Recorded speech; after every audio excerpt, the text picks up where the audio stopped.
ఏం జరుగుతుందో అసలు ఎవరికీ తెలియట్లేదు. డేస్ అన్నీ కూడా భయంకరంగా ఉంటూ ఉన్నాయి. దినాలన్నీ కూడా చాలా చెడ్డగా ఉంటూ ఉన్నాయి. మరి ఈ చెడ్డ దినాల్లో దేవుడు ఏంటి మనకి చెప్పాలనుకుంటున్నాడు? ఏమి నేర్పించాలనుకుంటున్నాడు?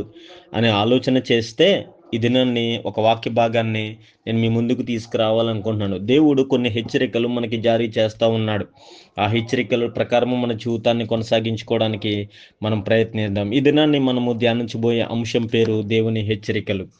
ఎఫెసీయులకు రాసిన పత్రిక 5వ అధ్యాయము 15, 16, 17 వచనాలను మనం చూస్తే 15వ వచనంలో ఈ మాట ఉంది. ఎఫెసీయులకు రాసిన పత్రిక 5వ అధ్యాయము 15వ వచనం.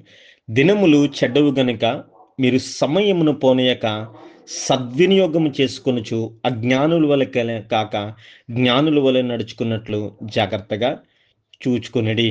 ఇందు నిమిత్తము మీరు అవివేకులు కాక ప్రభు యొక్క చిత్తమేమిటో గ్రహించుకునడి. దేవుని హెచ్చరికల్లో మొదటిది ఏంటంటే దినములు చెడ్డవు గనుక మీరు సమయమును పోనీయక సద్వినియోగం చేసుకోనండి అంటే చెప్తా ఉన్నాడు. దినములు మనం చూస్తా ఉంటే ఒక్కొక్క దినము కంటే భయంకరంగా ఉంటూ ఉన్నది. నిన్నటి కంటే ఈ దినము భయంకరంగా ఉంది. ఈ రోజు కంటే రేపు ఇంకా భయంకరంగా ఉంటున్నదన్న సత్యము మనము ఎరుగుచూనే ఉన్నాం, గ్రహిస్తూనే ఉన్నాం. ఇది ఎప్పుడో దేవుడు హెచ్చరించేశాడు మనకి. కొన్ని వందల సంవత్సరాల క్రితమే పౌలు చేత ఎఫెసీ సంఘానికి, అలాగే ఈ దినాన్ని మనకు కూడా ప్రకటిస్తున్న మాట ఏంటంటే దినములు చెడ్డవి. మనము ఈవిల్ డేస్‌లో ఉన్నాం. చాలా చెడ్డ దినాలు ఇవి. బయటికి వెళ్ళిన వాడు లోపలికి వస్తాడో లేదో తెలియదు. ప్రయాణం చేస్తున్నవాడు క్షేమంగా ఉంటాడో తెలియదు. దూరదేశంలో ఉన్న వాళ్ళు మరలా తిరిగి క్షేమంగా వస్తారో లేదో కూడా తెలియదు. ఎంతో భయంకరమైన దినాల్లో మనమున్నాం. కనుక ఈ దినములను మనం ఏం చేసుకోనాలంటే సద్వినియోగం చేసుకోనాలి. యూజ్ చేసుకోవాలి దినాలని. జాగ్రత్తగా కనిపెడుతూ ఉండాలి. దినాలేమి మనతో ఉండిపోవు, ఈ మంచివి అనుకోవడానికి ఏమీ లేదు. రాబోతున్న దినములు, మనముంటున్న దినములు చెడ్డవి గనక మనము వాటిని సద్వినియోగపరుచుకోనాలి. మనము సద్వినియోగం చేసుకునాలి. ఈ దినాన్ని దేవుడు మనకి ఇచ్చాడంటే ఈ దినాన్ని మనం ఉపయోగించుకోనాలి. It's simple thing. ఈరోజు ఇచ్చాడు మనకి. ఈరోజు ఏం చేస్తారు మీరు అని ఆలోచన చేస్తే ఏదో కొన్ని పనులు చేసాం, మిగతా టైం అంతా ఖాళీగా గడిపేసామంటే మరి ఒక దినం వేస్ట్ అయిపోయినట్టే కదా. దినాలు చాలా విలువైనవి గనక ఆ దినాలని సద్వినియోగం చేసుకోనాలి. మనము దేవుడిచ్చాడు మాకు ఈ దినము కనుక ఈ దినాన్ని ఎంజాయ్ చేశాను, ఈ దినాన్ని ఆడేసుకున్నాను, పాడేసుకున్నాను అంటే కుదరదు. నోవాహు దినాల్లో జనాలందరూ కూడా అలాగే ఉండేవారు. వాళ్ళకి దేవుడు చక్కని ఆయుష్నిస్తే ఆయుష్ని అంతా వృధాగా పాడు చేసుకుంటూ ఉండేవారు. దినాలు చెడ్డగా మారిపోయి తర్వాత వాళ్ళ ఆయుష్ తీరిపోయింది. ఈరోజు మనకి చక్కని జీవితాన్ని దేవుడు ఇచ్చాడు. అయితే గుర్తుపెట్టుకోండి, ఈ దినాలు చెడ్డవు గనక దేవుడు హెచ్చరిస్తూ ఉన్నాడు. ఈ దినాలు చెడ్డవు గనక మీరు వీటిని సద్వినియోగం చేసుకోండి. టైంని యూజ్ చేసుకోకపోతే మరలా తిరిగి రాదు. చూడండి, నిన్న వెళ్ళిపోయింది, మరలా తిరిగి రాదు. ఈ సమయం వెళ్ళిపోతూ ఉంది, మరలా తిరిగి రాదు. దినాలు చాలా చెడ్డవి గనక మనం వాటిని ఉపయోగించుకోనాలి. రెండవది, దినాలు చెడ్డవి గనక మనం వాటిని సద్వినియోగం చేసుకోనాలి. అలాగే జ్ఞానుల వల్ల నడుచుకునడానికి ప్రయత్నించాలి. బుద్ధి లేకుండా ఉండకూడదు. అంటే చాలాసార్లు ఈ మాట చెప్పడానికి నేను సంకోచిస్తున్నాను కానీ క్రైస్తవులు కూడా బుద్ధి లేకుండా ప్రవర్తిస్తారు. అస్సలు జ్ఞానంతో ఉండరు. టైం అంతా వేస్ట్ చేసేసుకుంటూ ఉంటారు. చేతులు కాలిపోయిన తర్వాత ఆకులు పట్టుకుంటాము అనే సామెత లాగా అనేక సార్లు యూజ్లెస్గా టైంని వేస్ట్ చేసుకుంటారు. ఎన్నో ఆపర్చునిటీస్ దేవుడు ఇస్తూ ఉంటాడు. ఎన్నో ఆపర్చునిటీస్ మన ఎదురుగా ఉంటే ఆపర్చునిటీస్ అన్నిటిని కూడా వ్యర్థంగా వేస్ట్ చేసేసుకుంటూ ఉంటారు. దేవుడు అనేక రకాల తలాంతులు ఇస్తే, అనేక రకాల అవకాశాలు ఇస్తూ ఉంటే బుద్ధి లేకుండా వదిలేస్తూ ఉంటారు. ఒకళ్ళు నన్ను ఈ గ్రూప్లో వాక్యం అందిస్తాము, ప్రార్థనలు చేస్తామని అడిగారు. నన్ను చేయొచ్చండి, ఖచ్చితంగా మీకు అవకాశం ఇస్తాము. అయితే రోజుకి ఒకరికి ఇద్దాం. ప్రతిరోజు మీరే ప్రార్థన చేయడానికి ఉండదు, ప్రతిరోజు మీరే వాక్యం అందించడానికి ఉండదు. మనమందరం ఉజ్జీవింపబడడానికి మనం ఇలా ప్రయత్నించాలంటే మరి ఆ గ్రూప్లోంచి లెఫ్ట్ అయిపోయారు. నన్ను అరే ఏమైంది మీకు? అసలు మీ దగ్గర ఆశ ఉంది, మీ దగ్గర తలాంతులు ఉన్నాయి, మీరు ప్రార్థించగలరు, పాడగలరు, ఇంకా చెప్పాలంటే ప్రసంగాలు కూడా చేయగలరు, కానీ ఉపయోగించుకునే అవకాశం వచ్చింది కదా. ఇది ఒక గ్రూపు. ఈ గ్రూప్లో అందరూ మాట్లాడచ్చు, అందరూ వాక్యం అందించవచ్చు, అందరూ పాటలు పాడొచ్చు. అలాగని చెప్పేసి బుద్ధి లేకుండా నాకు ఇచ్చే నేను నాకు నచ్చిన వాక్యం చెప్పేస్తాను, నచ్చిన టైంలో చేస్తామంటే మరి ఎంత క్రైస్తవులైనా ఒక క్రమం ఉండాలి కదా. ఉదయకాలం ప్రార్థన అన్నాం, ప్రార్థన చేయాలనుకున్నప్పుడు ఉదయకాలం చేయడం అనే, ప్రార్థన చేస్తానంటే ఐ విల్ గివ్.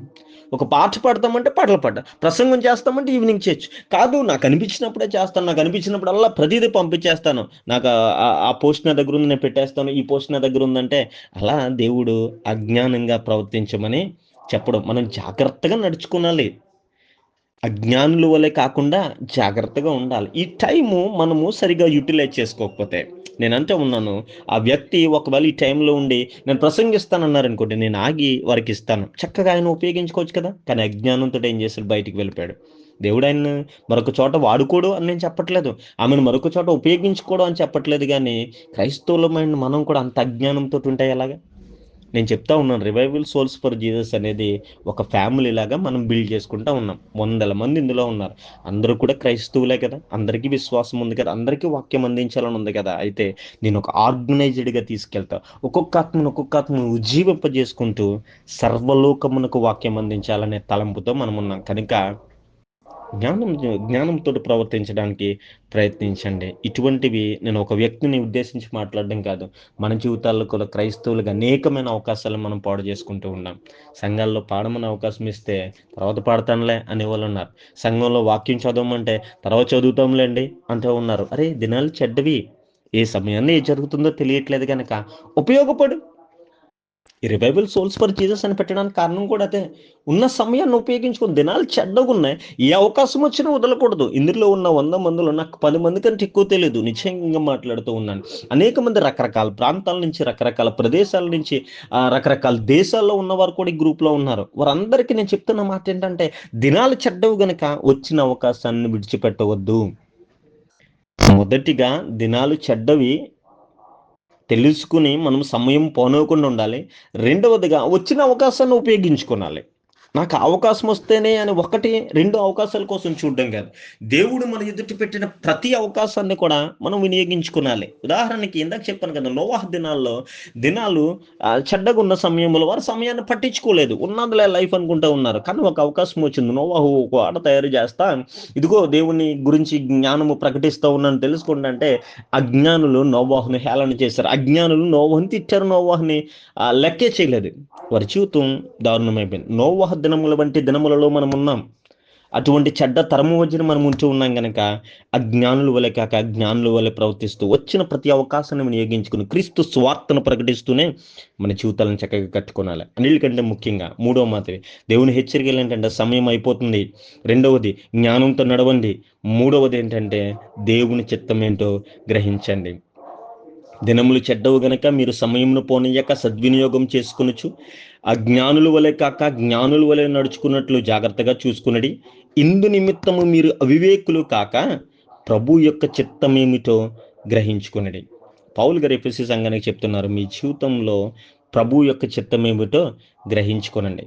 దినాలు గడుస్తూ ఉన్నాయి, దినాలు చెడ్డగా ఉన్నాయి, అయినా అనేక మంది చనిపోతున్నా, అనేక మంది లోకాన్ని విడుస్తూ ఉన్నా, అనేక మంది ఏమేమి అయిపోతున్నా, కానీ మనం సజీవులుగా ఉన్నామంటే దేవుని చిత్తం మీద ఉంది మన పట్ల. ఈ దినాన్ని మనం అందరము ఒకే రీతిగా ఆలోచిస్తూ, ఒకే గ్రూప్లో ఉంటూ, ఒకే మాటను వింటూ వస్తూ ఉన్నామంటే కారణం ఏంటో తెలుసా? దేవుని చిత్తం మీద ఉంది. దేవుని చిత్తంలో నువ్వు ఉన్నావన్న సంగతి గ్రహించి అసలు నీ ఎడల దేవుని చిత్తం ఏంటో నువ్వు గుర్తెరగాలి. నోవహు నీతిమంతుడిగా ఉంటా ఉన్నాడు, ఒకానొక నాడు దేవుని చిత్తాన్ని అతను గ్రహించాడు. దేవుని చిత్తము, అతను ఒక ఓడను నిర్మించుకొని, ఓడలో తాను, తనతో పాటు తన కుటుంబం, సకల జీవరాశులు కూడా అందులో ఉండాలని దేవుని చిత్తం అనేది గ్రహించాడు.